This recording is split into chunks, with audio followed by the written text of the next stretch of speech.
Olá, eu sou Marina Ismari, psicóloga com 25 anos de experiência em saúde mental. E hoje vamos falar sobre um tema que afeta muita gente, mas que quase sempre é tratado de forma superficial, que é a relação entre a ansiedade e a procrastinação. E o mais importante, nós vamos falar como quebrar esse ciclo que nos prende e nos impede de avançar na vida. E antes de começarmos, já aproveita e curte o vídeo, se inscreve no canal, assim você não perde nenhum conteúdo sobre saúde mental e como transformar essas experiências dolorosas em algo que podemos aprender a lidar com calma e com mais compreensão. Agora eu quero que você reflita, o que você tem procrastinado na sua vida? Pode ser algo simples ou algo que você sente que precisa fazer, mas que está sempre adiando. Como isso tem afetado a sua mente, os seus sentimentos e o seu bem-estar? Vamos descobrir? E para entender como a ansiedade nos leva a procrastinar, precisamos olhar para o que acontece dentro de nós quando sentimos essa ansiedade. A ansiedade é uma reação natural do nosso cérebro ao estresse, uma resposta que no fundo tem a ver com a nossa sobrevivência. E esse mecanismo é super importante, mas o nosso mundo moderno, ele muitas vezes é ativado em situações que não são realmente perigosas. E aí o que acontece? O cérebro começa a buscar formas de escapar dessa sensação, que é muito desconfortável. E adivinhe, a procrastinação é uma dessas formas de fuga. Quando adiamos tarefas, experimentamos um alívio imediato. Parece que a pressão da ansiedade desaparece, mas na verdade ela só fica escondida por um tempo. E quando voltamos ao que estamos evitando, a ansiedade volta com muita força. Esse alívio imediato pode ser viciante. A procrastinação cria uma falsa sensação de liberdade. Como diria Nietzsche, um filósofo alemão, a distração é o refúgio do medo. A gente acha que está se livrando de algo, mas na verdade estamos apenas adiando o enfrentamento de nossos próprios medos. E isso com o tempo só piora. E agora vamos falar do impacto emocional da procrastinação. Como isso afeta a nossa autoestima e a maneira como vemos a nós mesmos.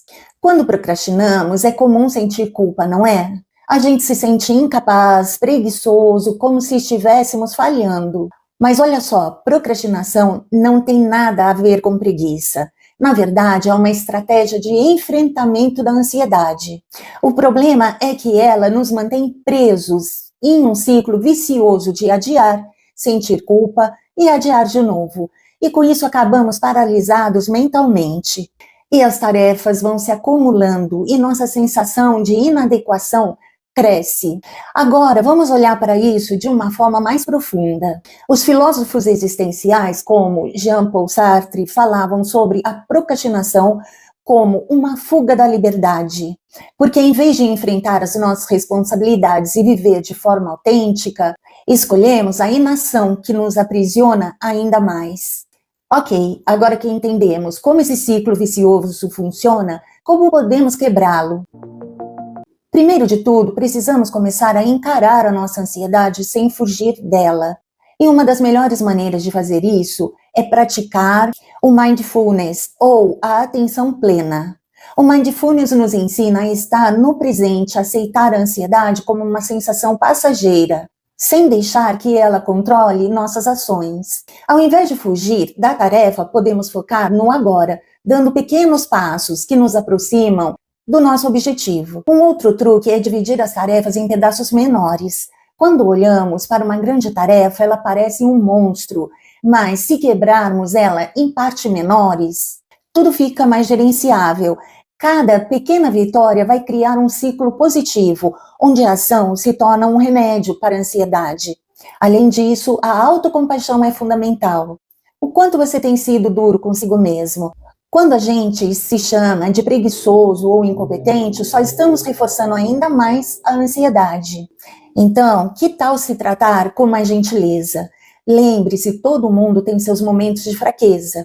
E, por fim, lembre-se, a ação é a única maneira de transcendermos a nossa ansiedade. Como Sócrates dizia, conhece-te a ti mesmo. E o autoconhecimento só vem quando tomamos a decisão de agir. E ao fazer algo, mesmo que seja um pequeno passo, começamos a aprender mais sobre quem somos e o que somos capazes de fazer e como podemos lidar com o medo. Não se engane, a ansiedade não vai desaparecer por completo. Ela pode continuar aparecendo, mas podemos aprender a gerenciá-la. E ao confrontá-la com coragem e ação, você começa a viver de uma forma mais autêntica e livre.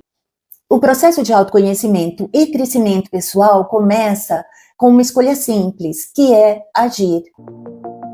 Resumindo, a ansiedade e a procrastinação são dois ciclos que se alimentam, mas você tem o poder de quebrá-lo. Com a técnica de mindfulness, dividindo suas tarefas em etapas menores e se tratando com mais compaixão, você começa a dar os primeiros passos em direção a uma vida mais autêntica e menos ansiosa. E não espere que a ansiedade desapareça. Aprenda a viver com ela, enfrentá-la de maneira saudável. Se você se identificou com o que falamos aqui, compartilhe nos comentários as suas experiências com a procrastinação e como a ansiedade tem influenciado as suas decisões. Vamos seguir essa conversa. Não se esqueça de se inscrever no canal, ativar o sininho para mais conteúdos. Obrigado por assistir até o final, tchau e até o próximo vídeo.